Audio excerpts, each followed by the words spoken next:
Good morning dear students. आज हम read करेंगे गजानन माधव मुक्तिबोध की कविता सहर्ष स्वीकारा है। सहर्ष स्वीकारा है मीन्स इसका अर्थ क्या है? सहर्ष खुशी खुशी, स्वीकारा अपनाना, कि जो कुछ भी है उसकी ज़िंदगी में, उसकी लाइफ में उसने प्रसन्नतापूर्वक खुशी से स्वीकार किया है। तो इसमें जो कवि माधव जी हैं, मुक्तिबोध जी हैं, उन्होंने क्या कहा है कि भगवान ने उनको जो भी दिया है जीवन में, सुख दुख गरीबी अमीरी, उन सब को उसने बड़ी ही खुशी से स्वीकार किया है। तो यहाँ पर सबसे पहले स्टैंजे में कवि अपनी प्रेमिका को संबोधित करता हुआ कहता है कि मेरे जीवन में जो कुछ मुझे मिला है, जिंदगी में, जीवन में जो कुछ मिला है, सहर्ष स्वीकार किया है। मीन्स खुशी से मैंने उसे स्वीकार किया है, इसलिए कि जो कुछ भी मेरा है वह तुम्हें प्यारा है। इसलिए कि जो कुछ भी मुझे मिला है, दुख मिले हैं या सुख मिले हैं, उन सभी से तुम्हें प्रेम है। गरीबी गरीबी ये गंभीर अनुभव सब, यह विचार वैभव सब, जो मेरी गरीबी है वो मुझे गर्व कराने वाली है। क्यों? क्योंकि मेरी इस गरीबी में तुम्हारा साथ रहा है। ये गंभीर अनुभव सब, क्योंकि गरीबी क्या करती है कि हमेशा दुख का अनुभव करवाती है, और गहरे अनुभव को, विचार संपदा को तुमने क्या है, मेरी भावनाओं को मजबूत बनाया है।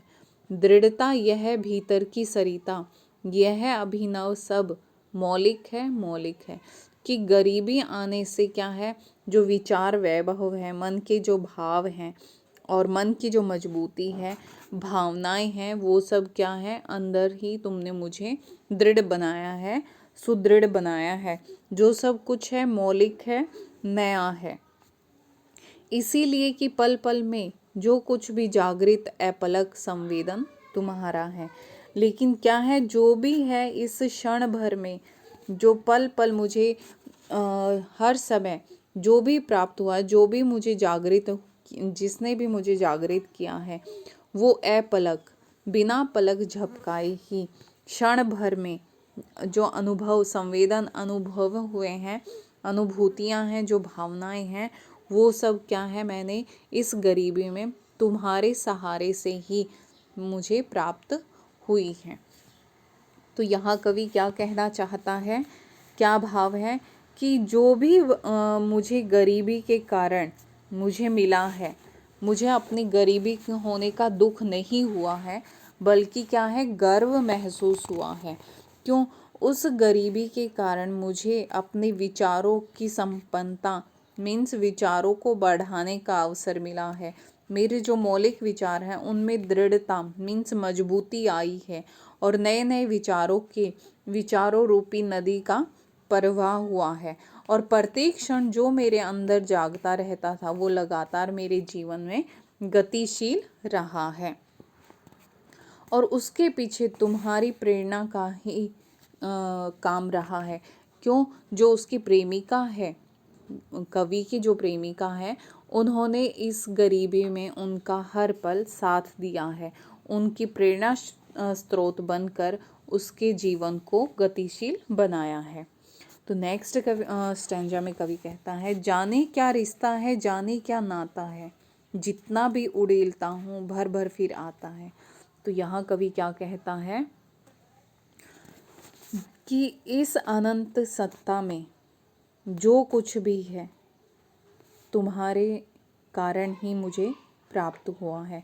मुझे यह भी नहीं पता कि तुम्हारे और मेरे बीच स्नेह के कारण कौन सा रिश्ता या कौन सा संबंध बना है, कि मैं लोगों में जितना भी बांटता हूँ, उड़ेलना जितना भी बांटता हूँ, उतना भर भर फिर आता है, कि वही क्या है, मेरे जीवन में दोबारा से भर जाता है। कहने का अभिप्राय क्या है कि उसकी प्रेमिका के साथ की वजह से उसे नहीं पता कि उसने उसके जीवन में कितनी अहम भूमिका निभाई है, और जितना प्रेम मैंने दुनिया में बांटा है उतना ही मुझे भरकर दोबारा मिला है। दिल में क्या झरना है, मीठे पानी का सोता है, सोता झरना भीतर वह ऊपर तुम, मुस्काता चांद जो धरती पर रात भर, मुझ पर तो तुम्हारा ही खिलता वह चेहरा है। तो कवि क्या कहता है यहाँ पर कि ऐसा लगता है मानो मेरे हृदय में कोई मधुर झरना है जिससे लगातार क्या है, प्रेम रूपी वर्षा होती रहती है। अर्थात क्या कहता है कवि कि मेरे भीतर प्रेम रूपी नदी का सोता है जो हमेशा प्रेम रूपी जल का प्रवाह करता रहता है। मेरे हृदय में तुम्हारा ही प्रेम विद्यमान है। और जब भी क्या है, जैसे ही पृथ्वी पर रात के समय चंद्रमा मुस्कुराता रहता है, अर्थात चांद अपनी रोशनी धरती पर बिखेरता है, उसी प्रकार जब भी मेरा हृदय खुशी से खुश होता है, उससे तुम्हारा चेहरा खुशी वाला, प्रसन्नता वाला तुम्हारा चेहरा मेरे सामने विद्यमान हो जाता है। कहने का अभिप्राय क्या है कवि का कि जो भी खुशियाँ उसके जीवन में आई हैं वो सब उसकी प्रेमिका की ही देन है। जैसे चंद्रमा अपनी किरणें, अपनी रोशनी क्या है, धरती पर बिखेरता है, उसी प्रकार उसके गरीबी वाले जीवन में उसकी जो मुस्कुराहट है, प्रेमिका की जो मुस्कुराहट है, खिलखिलाता चेहरा है, वो चंद्रमा के समान उस पर खुशियाँ बिखेरता है, प्रेम स्नेह बिखेरता है। आगे कवि कहता है, सचमुच मुझे दंड दो कि भूलूं मैं तुम्हें भूल जाने की दक्षिण ध्रुवी अंधकार अमावस्या, शरीर चेहरे पर अंतर में पालूं मैं, झेलूं मैं उसी में नहालूं मैं। तो कवि क्या कहता है, अब अपने अंतरात्मा को संबोधित करता हुआ कहता है कि अपने जीवन में अहंकार के भाव में आकर मैं तुम्हें भूल जाना चाहता हूँ। अहंकार का भाव क्यों कहा है कवि ने यहाँ, क्योंकि उसके पास प्रेमिका का इतना स्नेह आ गया, इतना प्रेम आ गया है कि वो चाहता है कि उसे वह भूल जाए, और वो भूलने वाला दंड उसे दे कि उसे क्या सजा दे कि वो उसको भूल जाए। दक्षिण ध्रुवी अंधकार अमावस्या, कि जैसे क्या है, दक्षिण ध्रुव में हमेशा अंधकार अमावस्या की तरह, अमावस्या क्या होती है, काली रात होती है, उसी तरह दक्षिणी ध्रुव में अंधकार रहता है। तो उसी प्रकार की सजा मुझे क्या है, मेरे शरीर पर, चेहरे पर और मेरे अंतर मन में भी मैं उस अंधकार को अपना लूँ, झेलूँ मैं, उसी में नहालूँ मैं। और जिस प्रकार दक्षिण ध्रुव में अंधकार समाया रहता है, उसी प्रकार की सजा क्या है, मैं अपने शरीर में, चेहरे पर और अंतर मन में सभी प्रकार से प्राप्त कर लूँ और उसी में नहा लूँ, उसी कष्ट को, उसी सजा को मैं प्राप्त करूं, इसलिए कि तुमसे ही परिवेष्टित आच्छादित रहने का रमणीय यह उजेला। परिवेष्टित होता है चारों ओर से घिरा हुआ, आच्छादित जो छाया की तरह ढका हुआ है, रमणीय जो मन को मोहने वाला है, उजेला प्रकाश।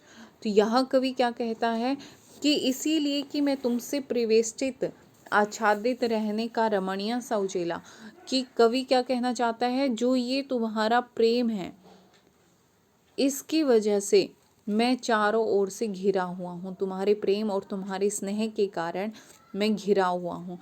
जैसे चंद्रमा क्या है, अपना उजाला चारों ओर बिखेरता है, चारों ओर अपना प्रकाश डालता है, उसी प्रकार तुम्हारा स्नेह भी क्या है, मुझ पर चारों ओर बिखरा हुआ है।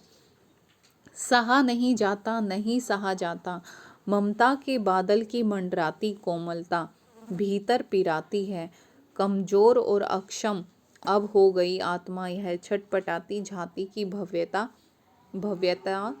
डराती, बहलाती सहलाती आत्मीयता बर्दाश्त नहीं होती।